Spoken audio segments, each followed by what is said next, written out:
오늘 우리에게 주신 하나님 말씀은 사무엘상 3장 1절에서 9절까지의 말씀입니다. 구약성경 412면입니다. 제가 봉독하겠습니다. 아이 사무엘이 엘리 앞에서 여호와를 섬길 때에는 여호와의 말씀이 희귀하여 이상이 흔히 보이지 않았더라.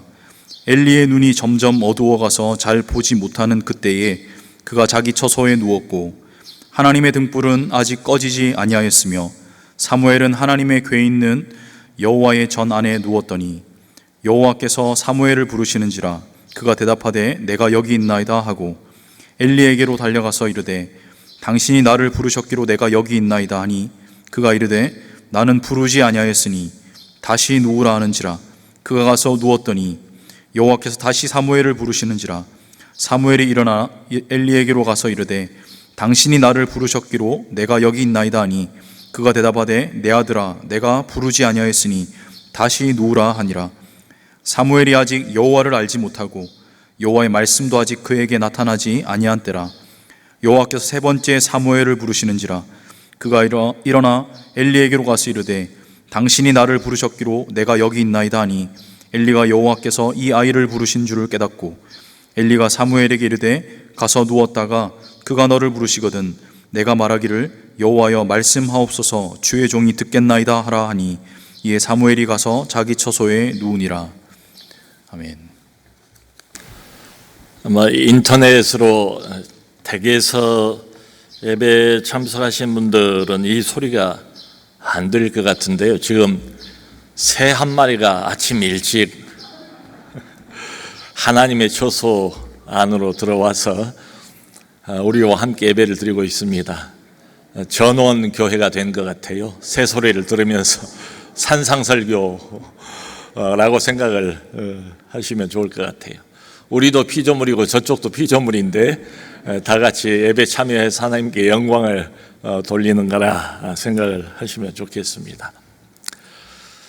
그 일전에 우리 고난주간 집회 때에 멀리 남원에서 오신 박희준 목사님 참 우리 교회에 오셔서 은혜를 많이 끼치지 않았습니까? 굉장히 귀한 말씀을 해 주셨어요. 그 박 목사님하고 하루 저녁 식사를 같이 하면서 그분의 귀한 간증을 들었습니다. 그게 지금도 남아 있어요. 어떤 이야기인가 하면 자기가 신앙생활을 처음 할 때부터 이분의 도움을 받았대요. 이분을 통해서 신학을 하게 됐고 또 이분을 지금까지도 영적인 멘토로 알고 어려운 일이 있을 때마다 지금도 계속 이분을 찾고 조언을 구하고 이분께 이야기를 듣고 자기가 목회를 잘 하고 있다. 청년 시절에 나갔던 교회. 근데 그분도 제가 잘 아는 제 선배 목사님이세요. 이 가까운 곳에서 오래전에 교회를 개척해서 아주 열심히 잘 섬기는 분이세요. 하나님을 많이 사랑하고 또 성경 지식이 참 해박하신 이런 분입니다. 제가 그 박희준 목사님 이야기를 들으면서 참 좋겠다. 정말 우리 인생에 늘 의지할 만한 멘토 한 사람, 내 영적인 스승 역할을 해줄 만한 한 사람만 있다면 얼마나 안심이 될까, 얼마나 행복할까 이런 생각을 해봐요. 여러분 한 사람 교사를 잘 만나면 인생이 바뀌어집니다. 인생 역전이 거기서 시작하는 경우도 적지가 않아요. 그 19세기의 유명한 복음 전도자이고 부흥 설교자였던 드와인 무디, 원래 삼촌 구두 가게에서 구두 수선을 한 사람 아니었습니까? 근데 한 사람, 그에게 관심을 갖고 있던 영적인 교사, 주일학교 선생이었던 에드워드 킴볼이라는 선생님이 그를 놓아주질 않습니다. 그를 위해서 늘 기도합니다. 그리고 어느 날 구두 수선방에 찾아와서 19살 나이 된 그 드와인 무디에게 그렇게 도전하지 않습니까? 자네 정말로 그리스도를 영접하였는가? 그 한마디가 그의 인생을 뒤집어 놨어요. 그리고는 세계적인 위대한 부흥사로, 전도자로 거듭 태어나게 됩니다. 여러분, 우리가 잘 아는 헬렌 켈러는 어떻습니까?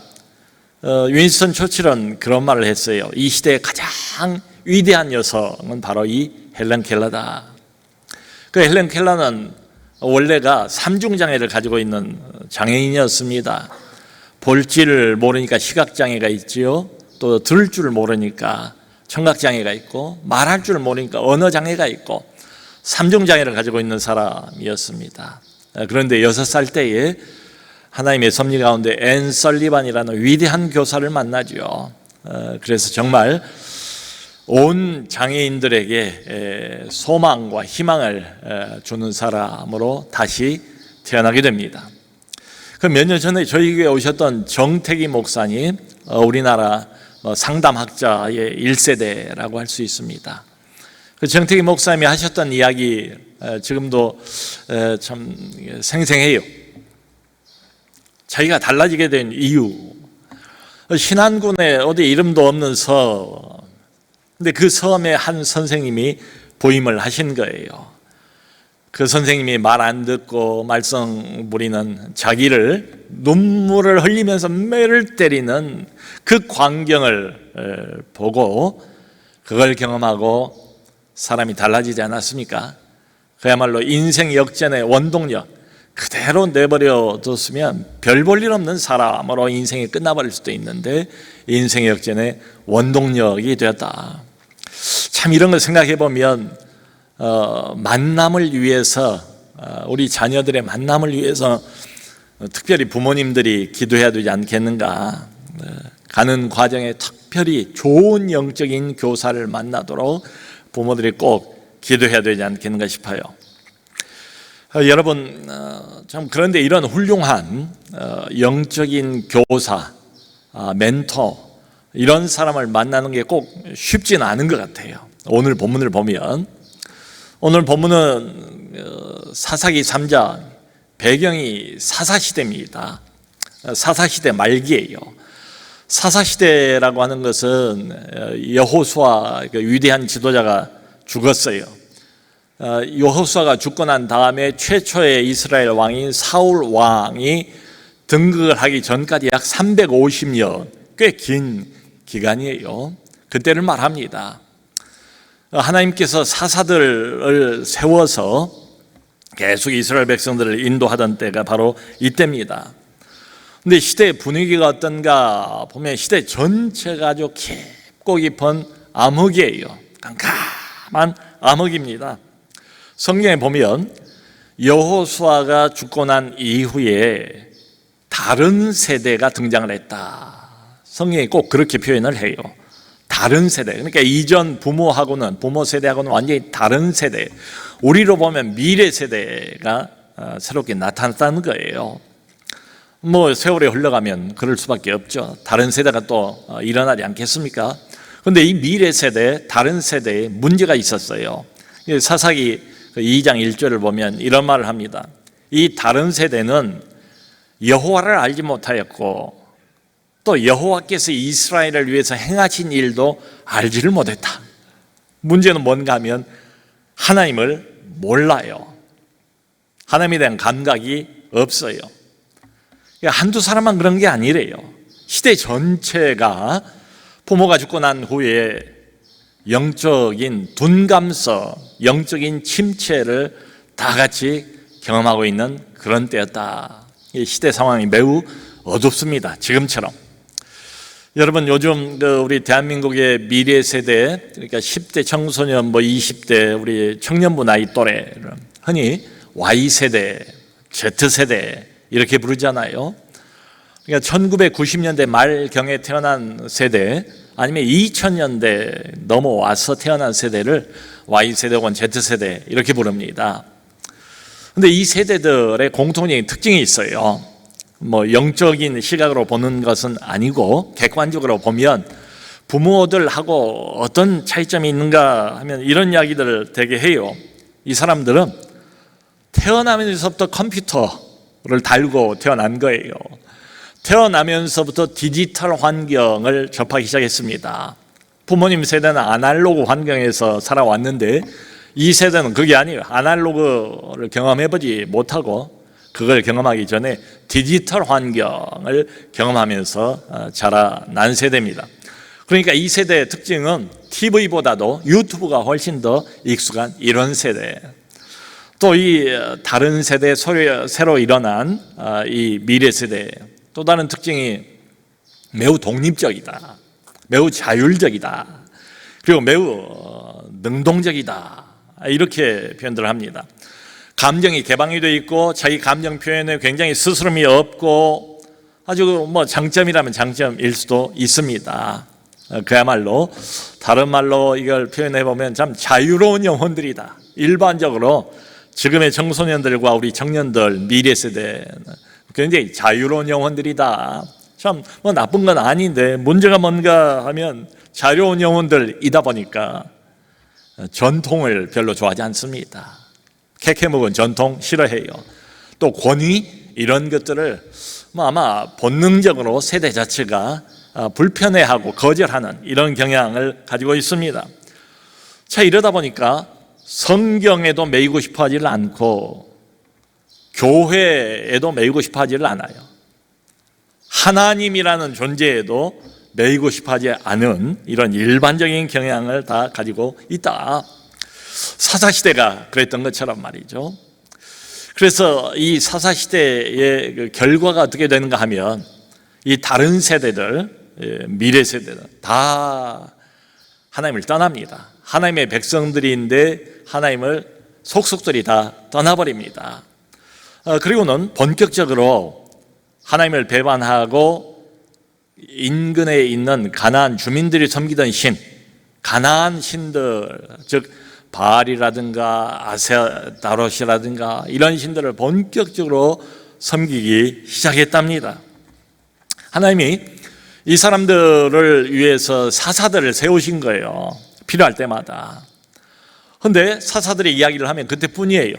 고통이 지나가고 나면 다시 하나님에게 등을 돌립니다. 하나님을 여지없이 배반합니다. 다른 신들을 여전히 쫓습니다. 그러면서 점점 타락의 극치로 나아가는 거예요. 이런 하나님의 백성들을 하나님께서 내버려 두지 않으시고 성경을 보면 말로 해서 안 되면 하나님이 손을 대세요. 매를 때리세요. 심판을 하세요. 근데 성경에 나타난 하나님의 심판이 크게 보면 두 종류입니다. 우선 첫째는 주변의 인근 국가들을 사용을 하세요. 블레셋이라든가 모압이라든가 암몬이라든가 미디안이라든가 이런 강한 나라들을 들어서 이스라엘을 치세요. 큰 고통을 받습니다. 그런데 성경을 보면 유심히 보면 또 다른 종류의 심판이 하나가 더 있다. 그게 바로 오늘 3장 1절의 내용입니다. 여호와의 말씀이 이때는 희귀하였고 하나님의 이상도 비전도 잘 보이지를 않았다. 하나님의 말씀이 있어야지 하나님의 말씀대로 따라갈 것 아닙니까? 하나님의 말씀이 계속 임해야 그 말씀을 기준으로 삼고 나아갈 바른 방향을 잡아서 바로 전진하지 않겠습니까? 그런데 하나님께서 말씀 주시기를 그쳐버리셨대요. 여러분, 이게 굉장히 큰 하나님의 심판의 한 형태입니다. 하나님이 더 이상 하나님의 백성들인데도 불구하고 은혜로 간섭하지 않는 거예요. 하나님께서 하나님의 백성들을 어떻게 인도하시겠습니까? 예나 지금이나 가장 중요하게는 하나님의 말씀으로 인도하시지 않겠어요? 그러니까 말씀을 계속 주시면서 말씀을 통해서 자기 백성들과 교회를 바른 길로 인도하려고 애를 쓰십니다. 근데 말씀을 잘 듣지를 않아요. 말씀을 들어도 한 귀로 듣고 한 귀로 그냥 흘려버려요. 들은 둥 만 둥 별 관심이 없어요. 하나님의 말씀이 무엇인가를 알면서도 실천할 생각을 하지 않습니다. 이런 일이 계속 반복이 됩니다. 그러면 하나님께서 어느 시점에선 말씀을 거두어 가십니다. 더 이상 말씀을 내려주시질 않아요. 말씀이 그쳐버립니다. 여호와의 말씀이 희귀한 시대가 되고 맙니다. 여러분, 그러면 어떻게 되겠습니까? 하나님 말씀이 있어도 잘못 나가기가 십상인데 하나님 말씀마저 없으니 다 자기 속에는 옳은 대로 행하지 않겠어요? 그러니까 백성들이 너나 할 것 없이 더 큰 죄를 지게 되지요. 하나님의 진노를 점점 더 많이 쌓게 될 수밖에 없습니다. 이게 심판의 한 형태예요. 하나님의 백성들이지만 하나님이 아무리 말씀하시고 설득하시고 애를 쓰셔도 계속해서 하나님의 말씀을 거절하면 더 이상 말씀하지 않습니다. 말씀의 중단, 말씀의 침묵, 이건 굉장히 무서운 하나님의 심판의 한 형태지요. 여러분, 오늘날 우리 한국교회 참 하나님 말씀이 차고 넘치는 것처럼 보이지 않습니까? 그저 웬만한 가정의 기독교 채널을 이렇게 틀면 여기서 저기서 얼마나 참 말씀들이 많이 쏟아져 나와요. 기독교 TV 방송도 여러 개가 있고 기독교 라디오도 있고 또 인터넷 유튜브 이런 것들을 통해서 하나님의 말씀을 접할 기회가 얼마나 많습니까? 그런데 참 이상한 게 있어요. 지금 이 시대를 바라보면 어떻습니까? 점점 더 끔찍한 죄악들이 더 많아져 가고 있지 않습니까? 그리고 이상하게도 하나님의 교회는 점점 더 무기력해 가지 않습니까? 점점 더 침체 상태에 빠져가는 것 같지 않습니까? 너도 나도 다 하나님의 교회가 더욱더 어두워지고 있다고 생각하고 있지 않습니까? 우리가 이것을 어떻게 해석을 해야 될까요? 그러니까 이런 눈앞에 보이는 이런 현상들을 보면 아하, 그렇구나. 하나님의 말씀이 많은 것 같아도 진정한 하나님의 말씀은 매우 희귀한 시대가 아닌가. 바로 사사기 시대처럼 마치 홍수가 났을 때에 물이 넘치지만 정작 마실 물은 귀하다는 것처럼 우리의 생명을 유지시켜줄 진짜 마실 물이 귀한 것처럼 지금이 그런 시대가 아닌가. 더더군다나 이제 안타까운 것은 오늘 본문을 보면 그 시대를 깨울 만한 영적 리더가 한 사람이라도 있으면 괜찮습니다. 어두운 시대를 밝힐 불빛이 하나라도 있으면 괜찮아요. 가망성이 있습니다. 그런데 오늘 본문을 보면 이 시대에 믿을 만한 영적 리더가 단 한 사람도 없다는 게 문제예요. 이 시대를 영적으로 책임지고 있는 영적 교사요 멘토가 바로 엘리라는 대제사장이었습니다. 엘리는 사사이기도 해요. 여러분, 사사기서를 보면 12명의 사사가 나오지 않습니까? 그 12번째 사사가 삼손이에요. 근데 사사시대 말기 사무엘상을 보면 두 사람의 사사가 더 나와요. 13번째 사사가 바로 엘리입니다. 마지막 14번째 마지막 사사가 사무엘이에요. 사무엘은 마지막 사사이면서 최초의 선지자로 알려져 있습니다. 근데 이 엘리의 영적인 상태가 어떤가? 여기 2절을 보면 엘리가 나이도 많이 먹었지만 눈이 어두워서 잘 보지를 못했다. 이것은 육신의 눈만을 의미하는 건 아니에요. 영적인 눈이 그만큼 어두워져 있는 이런 상태를 말합니다. 하나님이 아직 어리지만 어린 사무엘을 부르지 않습니까? 오늘 본문의 내용이 그거예요. 3번이나 사무엘을 불러요. 사무엘이 처음에는 엘리 선생님이 부른 줄 알고 엘리에게 후닥닥 달려갑니다. 엘리가 나 안 불렀으니까 가서 도로 자라. 몇 번을 불렀는데 몇 번을 똑같은 이야기를 해요. 이런 거 보면 엘리 제사장이 눈만 어두운 것이 아니라 하나님의 음성을 듣는 이 귀도, 영적인 귀도 이미 둔감한 것 아닌가. 오늘 본문 보면 2절에 하나가 더 있습니다. 이 엘리 대제사장이 어디에 머물고 있는가를 성경이 2절에 이렇게 표현을 해요. 그가 자기 처소에 누워 있었다. 여기 자기 처소라는 것은 성전 바깥입니다. 성전 바깥에 대제사장이 머무는 공간, 크고 잘 만들어주고 편리한 침상 위에 주로 엘리가 거기에 누워 있었다. 엘리가 있어야 하는 장소는 성전 안 아니겠습니까? 근데 성전 안에 있는 게 아니라 자기 처소에 누워 있었대요. 영적인 눈과 귀가 이미 어둡고 주로 자기 침상 위에 머물고 있는 한 영적인 교사, 영적인 멘토. 여러분, 이거 보면 엘리가 이미 자기의 소명에서도 벗어나지 않았는가? 맡겨진 소명, 영적인 소명에 대한 관심도 별로 없는 것처럼 보여요. 그저 영적으로 둔감해졌고 늙고 무기력하고 어둠에 먹혀버린 것처럼 보이는 한 영적 교사를 우리가 봅니다. 성도 여러분, 과연 이런 상태에 있다면 맡겨진 다른 영혼들을 제대로 돌볼 수가 있을까요? 우리 교사들에게 하나님께서 몇 영혼들을, 귀한 어린 영혼들을 맡기셨죠. 근데 누가 압니까? 거기에서 무디가 나올지, 헬렌 켈러 같은 사람이 나올지, 정태기 목사 같은 훌륭한 위인이 나올지 아무도 몰라요. 우리에게 맡기셨어요. 교사가, 영적 교사, 주일학교 교사, 영혼들을 인도하는 사람들 아닙니까? 해야 하는 역할이 뭘까요? 성경에 의하면 영적 교사가 해야 되는 역할은 딱 한 가지밖에 없는 것 같아요.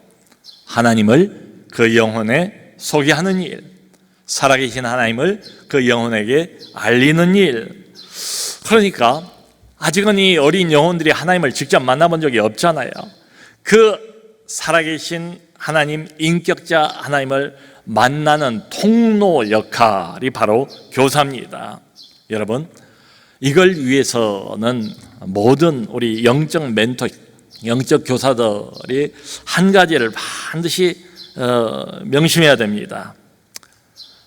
본인이 먼저 하나님을 알아야 돼요. 본인이. 여러분, 우리가 아이들에게 전달하고자 하는 것은 어떤 종교 이론이 아니지 않습니까? 단순히 성경이라는 종교 교과서에 갇혀있는 교리를 지금 전달하려고 하는 게 아니지 않습니까? 이 말씀의 진짜 주인공이신 살아계신 하나님, 살아계신 거대한 인격이신 전능자, 그분을 아이들에게 전달하는 역할 아닙니까? 여러분, 한 살아계신 인격자이신 하나님은 어떻게 전달이 되는가 하면 머리에서 머리로 전달되지 않아요. 영적 교사인 나라는 인격을 통해서 인격자이신 하나님을 전달하게 된다. 그러니까 우선 순서가 뭔가 하면 교사인 내가 먼저 은혜를 받아야 합니다. 교사인 내가 먼저 하나님을 인격적으로 알아야 돼요. 하나님과 계속 인격적인 교제를 맺고 있어야 돼요. 그래야 은혜의 통로 될 수가 있습니다.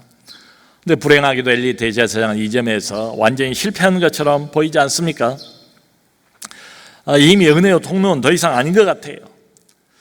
그럼에도 불구하고 참 다행이다 싶은 것은 3절에 보면 하나님이 아직 자신의 백성들을 포기하지 않았어요. 시대가 어둡지만 하나님이 자기 교회를 포기하지 않았습니다. 3절에 이렇게 나왔어요.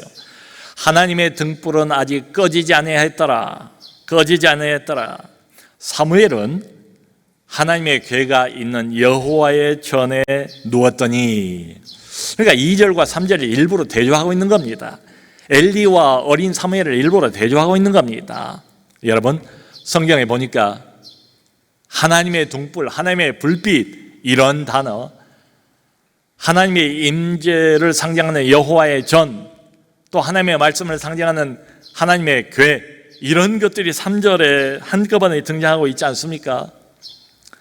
그러니까 하나님의 교회는 이미 침체 상태에 이미 타락했어요. 이미 어두울 대로 어두워졌어요. 지도자들마저도 예외가 아닙니다. 그런데 여기가 끝이 아니다. 소망이 있다. 한국 교회를 이런 눈으로 바라보면 이미 소망이 없는 것처럼 보일 수도 있습니다. 이미 어두울 대로 어두워진 교회의 모습만 우리가 바라볼 수도 있습니다. 그럼에도 불구하고 성경은 소망이 있다라고 말합니다. 그러니까 어떤 사람에게 소망이 있다는 이야기가 아니에요. 그 이야기가 아니잖아요. 어떤 교회가 만들어낼 특별한 다른 새로운 프로그램에 소망이 있다, 이런 이야기도 아니에요. 소망은 어디에 있는가? 하나님 자신이 소망이다. 하나님 자신이 하나님의 교회를 포기하지 않으셨다. 하나님의 백성들을 이 상태로 내버려 두지 않으신다. 이것이 소망입니다. 하나님께서 친히 하나님 자신의 교회를 생각하고 계시다. 그게 하나님의 등불은 아직 꺼지지 아니하였다.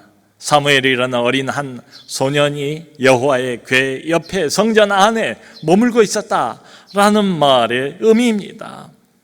하나님이 하나님의 교회를 돌보기 시작하시는 거예요. 하나님이 하나님의 교회를 새롭게 만들 생각을 하셨답니다. 그리고 그 교회 개혁을 어디서부터 시작하시는가 보면 새로운 사람을 세우는 데부터 시작합니다. 그 사람이 바로 사무엘이에요. 그러니까 보세요. 엘리 대제사장은 성전 바깥에 대제사장 공간에 가장 편리한 공간, 잘 만들어진 침상 위에 주로 머물고 있는데 사무엘은 하나님의 궤짝, 하나님의 말씀이 있는 하나님의 궤짝 옆에 거기를 떠나지 않고 늘 24시간을 주로 하나님의 성전, 하나님의 임재가 가득한 하나님의 성전 안에 머물러 있었다. 하나님의 곁을 떠나지 않는 한 사람을 하나님께서 세우십니다. 여러분, 오늘날도 우리 하나님께서는 마찬가지라고 생각을 해요. 우리의 다른 세대, 미래의 교회를 책임질 이 미래 세대 중에서도 특별한 사람들, 하나님의 곁을 떠나지 않을 사람들, 늘 하나님 옆에 머물 사람을 찾고 계신다. 하나님을 바로 알고 하나님을 바로 전할 한 사람, 어두워진 하나님의 교회를 밝은 빛으로 인도할 사람, 아무도 소망 없다고 고개를 이미 흔들어 버리고 포기한 하나님의 교회를 회복시킬 한 사람을 지금도 부지런히 찾고 계신다. 하나님이 하신 일이에요. 이건 교사가 하는 일도 아니에요. 교사를 통해서 일하시지만 그 첫 단계가 뭔가 하면 사람을 부르시는 겁니다. 사람을 부르세요. 사무엘을 부르십니다. 여기 이제 밤중에 하나님께서 사무엘에게 사무엘아 사무엘아 처음으로 찾아오셔서 부르신 겁니다. 사무엘이 내가 여기 있나이다 대답을 했어요. 근데 처음에는 선생님인 엘리가 부른 줄로 알고 그냥 쏜살같이 그 밤중에 엘리 대제사장에 가본 거예요. 엘리가 2번이나 내가 안 불렀다, 돌아가서 자라, 별 생각 없이 돌려보내 3번을 반복을 했습니다. 여러분, 이때 사무엘의 나이가 한 12살 정도로 추정이 돼요. 우리가 아는 것처럼 사무엘은 한나의 아들 아닙니까? 한나가 기도해서 낳은 아들, 내가 아들을 얻으면 하나님께 바치겠습니다 서원을 했던 대로 젖을 떼자마자 성전으로 보냈어요. 엘리의 수하에서 사무엘의 영적인 양육을 받으면서 계속 자라가지 않습니까? 바로 그 사무엘이에요.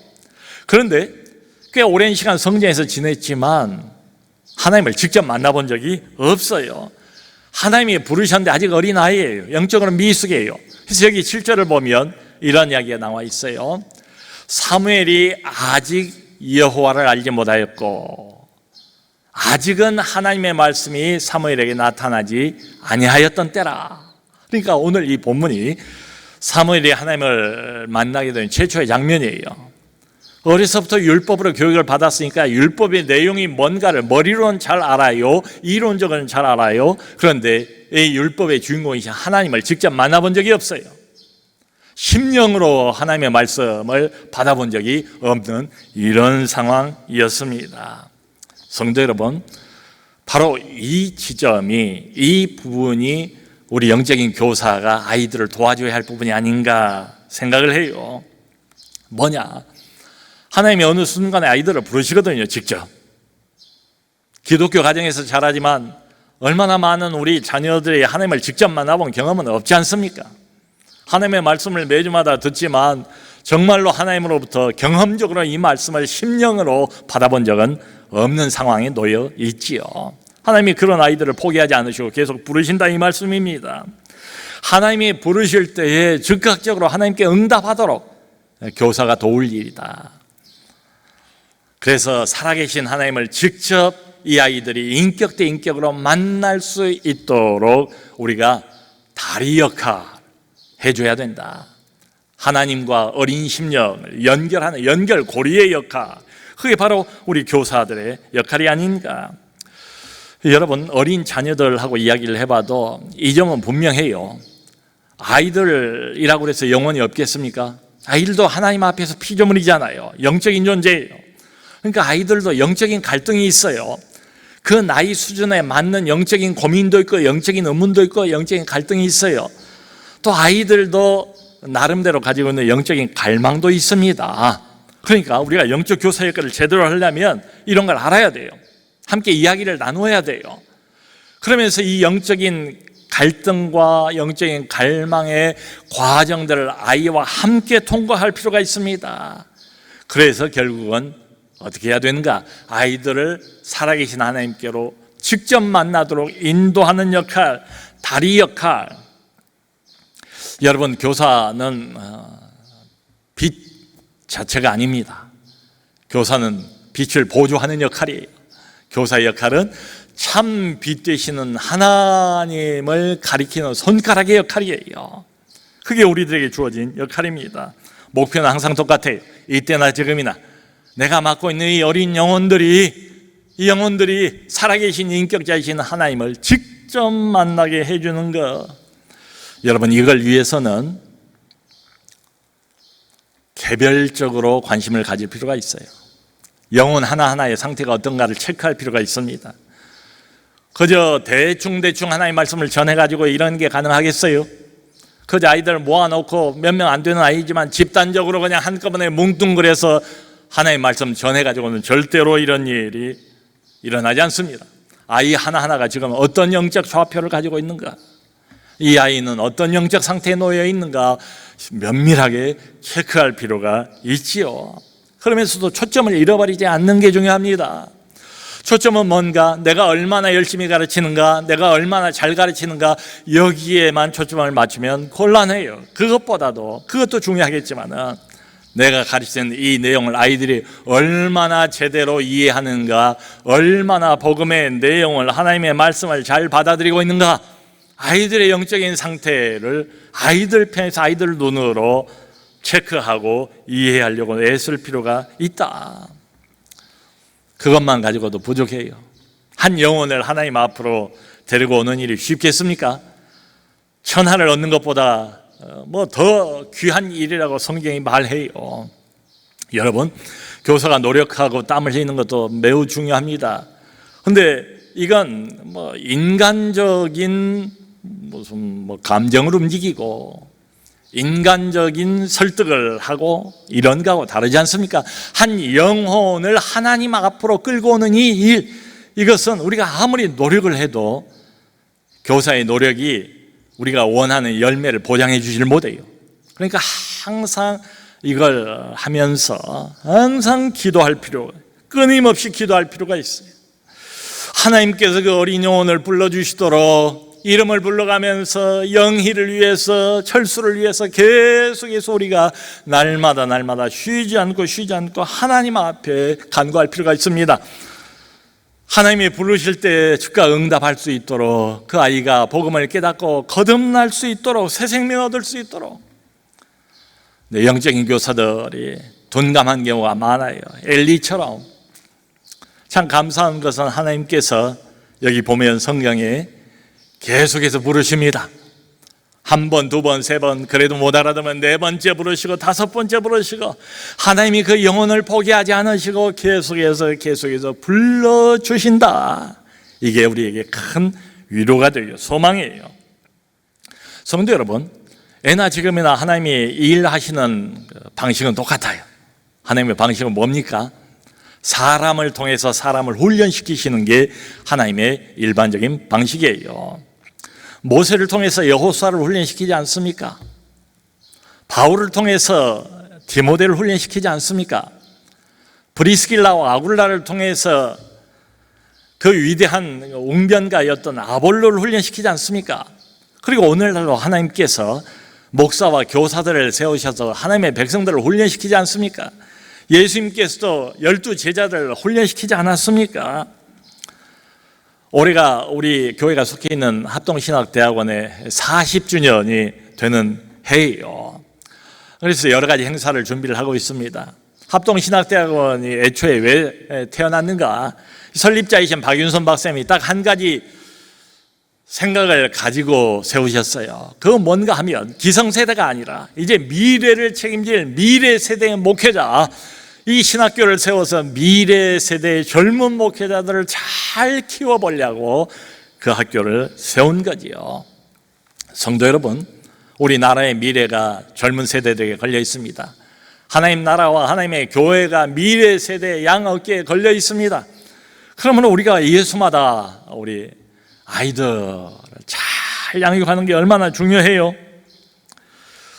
그런데 오늘 본문을 보면 참 안타까운 게, 드디어 이제 네 번째 하나님께서 사무엘아 부르실 때 사무엘이 엘리 선생님 말대로 하나님에게 응답을 합니다. 하나님인 줄 알았어요. 이제 처음으로 하나님을 만난 장면이에요. 여호와여 말씀하옵소서. 내가 여기 있나이다. 내가 듣겠나이다. 근데 사무엘이 하나님으로부터 맨 처음 들었던 메시지의 내용이 뭔가 하면 자기 스승 엘리의 가문이 완전히 파멸될 것에 대한 하나님의 예언이에요. 참 얼마나 아이러니합니까? 얼마나 안타까운 상황입니까? 근데 이걸 보면서 그런 생각이 들어요. 참 하나님께서 영혼들을 맡기시고 우리에게 가르치는 책임을 주셨는데 이게 얼마나 무거운 책임인가? 이 일을 하나님께서 얼마나 중하게 무겁게 여기시는가? 우리 모두가 완벽하지 못합니다. 영적 멘토요 교사라고 하지만 저부터도 내로라 할 사람이 어디가 있습니까? 부족합니다. 연약합니다. 그럼에도 불구하고 우리를 사용하기를 원하세요. 여전히 하나님의 방식은 동일합니다. 기성세대를 통해서 자라나는 새로운 세대를 하나님이 양육하기를 원하세요. 완벽할 수는 없지만 그래서 늘 두 가지를 좀 기억했으면 좋겠다. 오늘 본문을 통해서 우리가 받아볼 수 있는 적용 메시지, 우선 엘리의 경우에서 볼 수 있는 것처럼 나라는 인격을 통해서 하나님의 은혜가 흘러가는 것이다. 나라는 인격을 통해서 살아계신 인격자를 소개하는 것이다. 그러므로 내가 늘 은혜에 충만해 있어야 한다. 내가 먼저 은혜의 통로가 되어야 한다. 요거 하나. 항상 아이들을 대하면서 또 우리 교회 안에서 어떤 영적인 역할을 맡아서 성도들을 인도하는 위치에 있다 할지라도 이걸 기억했으면 좋겠어요. 목표입니다. 목표는 뭐냐? 내가 목표가 아니잖아요. 살아계신 하나님을 이 영혼들이 직접 만나고 하나님의 음성을 직접 듣도록 간절히 바라고 원하는 것은 우리도 미래 세대를 위해서 최선을 다하고 교회가 할 수 있는 투자를 아낌없이 했으면 좋겠어요. 그래서 우리 기성세대를 통해서 사무엘 같은 인물들이 여기저기 많이 일어났으면 좋겠다. 시대가 어렵고 교회도 어둡지만 이런 인물들을 우리가 잘 양육해서 이 사람들이 교회를 살리고 시대의 어둠을 밀어내고 시대의 밝은 빛을 가져다주는 시대를 새롭게 하는 이런 사람들, 우리 교회를 통해서 또 우리의 사역들을 통해서 많이 나올 수 있기를 주님의 이름으로 축원합니다.